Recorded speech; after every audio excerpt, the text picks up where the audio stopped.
Қайырлы күн, құрметті оқушылар. Әдебиет әлеміне қош келдіңіздер. Бүгінгі сабақтарыңызға сәттілік тілеймін.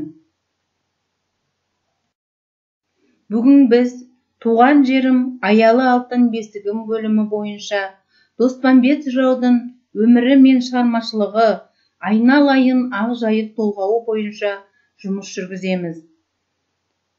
Бүгінгі сабақтың мақсаты әдеби шығарманың жанрын, фабуласын, сюжетін анықтау. Әдеби шығармаларда көтерілген әлеуметтік қоғамдық мәселенің идеясы арқылы түсіндіру. Бағалау критерийлері. Шығарма жанрын анықтайды, идеясы арқылы түсіндіреді. Балалар, сабақтың тақырыбы мен мақсатымен таныс болсақ, сабаққа кіріспес бұрын мына нақыл сөзге назар аударайық. Жыраулар өздерінің шығармаларына қоғамдық мәні зор, бүкіл халықтық сипаты анық, ел тағдырына тікелей қатысы бар ірі мәселелерді ғана тақырып еткен. Мұнда жырауларда ерлік, батырлық ерекше серпінмен мадақ етіледі делінген. Рахманқұл Бердібаев аталарыңыз. Өздеріңіз байқап отырғандай, бүгінгі сабағымызға нақыл сөздің қатысы бар ма? Дұрыс айтасыздар.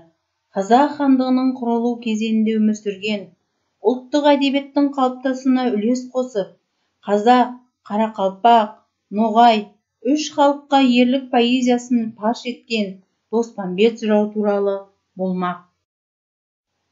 Доспамбет жырау 15 ғасырдың 90 жылдарының орта шенінде Азау қаласында туады. Сол кезде Донның төменгі ағысын, Азау маңын мекендеген кіші орданы билеуші әскери шонжарлар тұқымынан шыққан болашақ жырау заманы мен ортасының талабына сай тамаша тәрбие алып өскен сияқты. Доспамбеттің бүкіл дешті қыпшақты жақсы білгені, Стамбул мен Бақшасарайда да болғаны, Сахара тұрмысымен қатар мұсылман кенттерінің жайына да қаныққаны аңғарылады. Өз заманындағы талай әскери жорыққа қатысқан жауынгер жырау, туыстас түркі тайпаларының арасындағы көп қырқыстың бірінде 1523 жылдың бас кезінде Астрахан түбінде қаза табады. Өмірімен қоштасқан сәтінде Доспамбеттің жасы әлі 30-ға да толмаған еді. Доспамбет өз заманында жақсы тәрбие алған, парасатты білгір адам болған. Азаулының Стамбулдан Несігем деген жолдарына қарағанда, Доспамбеттің көргені, білгені көп, білімді адам екенін аңғарамыз. Өз толғауларында ақын өзін ер Доспамбет деп әр тұста таныстырып отырады. Демек ол, астына қарт күренді мініп, болат қылыш асынып, жаумен талай шайқасқан батыр жігіт болған.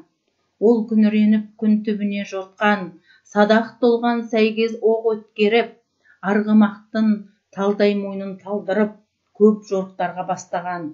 Сол жорық шайқастарда батыр басына талай қауіп қатер төнген. Оқ тиіп, өлім аузынан қайтқан. Ол жайында ақын: Айдаметке оқ тиді, 32 омыртқаның буынынан. Зырлап аққан қарақан, тиылмайды жонның уақ тамырдан.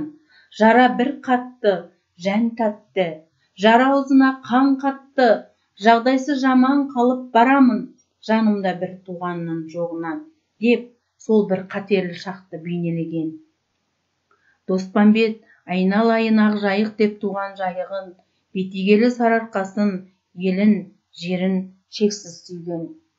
Екі арыстан жау шапса, оқ қылқандай шаншылса, бетегелі сарыарқаның бойында соғысып өлген. Өкінбес деген жолдардан жыраудың еліне, жеріне, перзенттік ыстық сезімін тану қиын емес. Ақын еділдің бойын ен жайлап, шалғынға бие біз байлап, орындықтай қара сабадан бозбаламен күліп ойнап, қымыз ішер күн қайда деп, сол еліне тыныштық, бейбіт күн іздер шақты армандайды. Доспамбет жырау толғаулары. Қоғалы көлдер, қомсулар, тоғай тоғай тоғай су, айналайын ақжайық. Ендігі кезекте толғау туралы мәліметпен таныс болайық.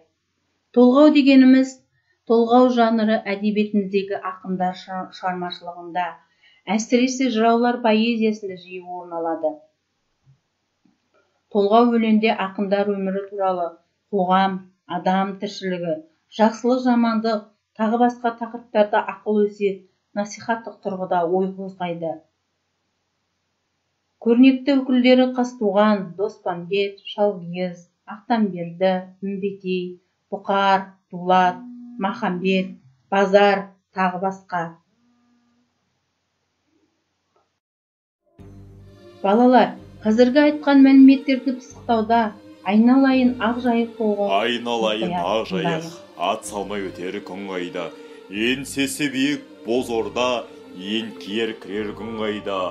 Қара бұлан терісін етік қылар күн қайда, күдерден бау тағып крюкке киер күн қайда.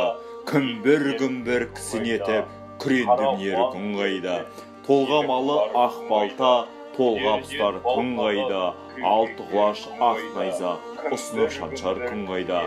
Садақ толған сайгезо масағынан өткері, басын қолға жеткеріп созып тартар күн қайда. Кет бұғадай билерден кеңес тұрар күн қайда. Еділдің бойы ен жайлап, шалғынға бие біз байлап, орындықтай қара сабадан боз баламен күліп ойнап, қымыз ішер күн қайда. Озушылар озманыз, озсаңыз бізен біткен барманыз, біздің бетке барсаңыз, есақай қоса екі ұл. Алдыңызға жыр құшақпай, жылай шықса не айтарсыз? Оларға айтарын сол болсын, жәмшіден қос қайтып, жараға мамық тосатып, келе жата дегейсіз. Ол айтқанға тимесе, бұрынғыларға түскен жыр жол, бұрылып оңға түсті дегейсіз. Жараға мамық тосатып, келе жата дегейсіз. Ол айтқанға тимесе, бұрынғыларға түскен жыр жол, бұрылып оңға түсті дегейсіз.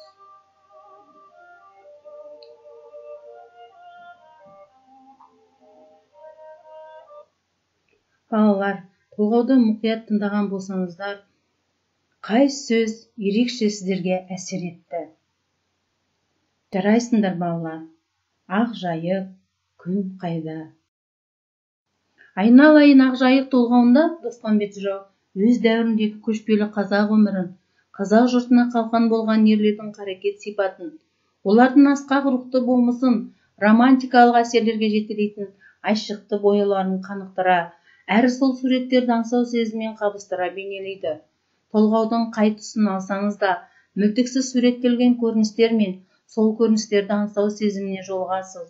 Мәселен, қара бұлан терісін етік қылар күн қайда, күдерден бау тағып, крюкке киер күн қайда, күмбір кісінетіп, күренді мінер күн қайда деген үлгіде келетін жолдардан қалың елдің қамышын қай уақытта да бес қаруын бойынан тастамай, қапысыз қамданып жүретін батыр ұлдар бейнесі көрінсе, елдің бойын ел жайлап, шалғынына бие біз байлап, орындықтай қара сабадан боз баламен күліп ойнап, қымыз ішер күн қайда деген жыр жолдарынан, жорық жортуылдардан тынышу тапқан бейбіт ел тірлігі көрінеді. Және осы көріністердің қай-қайсысы күн қайда деген сөздер арқылы аңсай, түйінделіп отырады. Толғауда суреттелген көріністердің романтикалық сипат иеленуінің сыры да аңсау сезімімен байланысты. Ендеше балалар, сабақты бекіту мақсатында төмендегі семантикалық картадағы тапсырманы орындайық. Толғауға қай заманның оқиғасы арқау болған? Толғауда жыраудың қандай көңіл күйі берілген? Неліктен? Негізгі идеясы қандай? Тапсырманың дескрипторы толғауды мұқият тыңдадыңыздар, сіздер сұрақтарға жауап бересіздер, өз ойларыңызды дәлелді жеткізесіздер.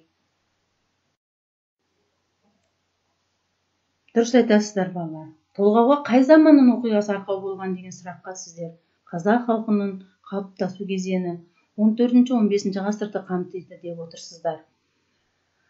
Толғауда жыраудың қандай көңіл күйі берілген, неліктен? Қазақ жұртының іргесі бүтін, ешкімге бас имейтін ел болып отырған заманда аңсау сарыны байқалады. Негізгі идеясы қандай? Жырау толғауының негізгі идеясы ерлікті, батырлықты дәріптеу.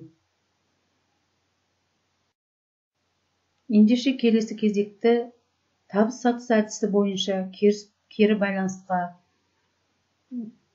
жол берсек. Бүгінгі сабақтан алған мен нені білдім, мен нені түсінемін, мен нені жасай аламын. Жарайсыңдар балалар, өте керемет. Ендеше үй тапсырмаға кезек берсек. Айналайын Ақжайық толғауында көтерілген әлеуметтік мәселелерді жинақтап, кластер құрыңыздар. Назар қойып тыңдағандарыңызға көп рахмет, сау болыңыздар.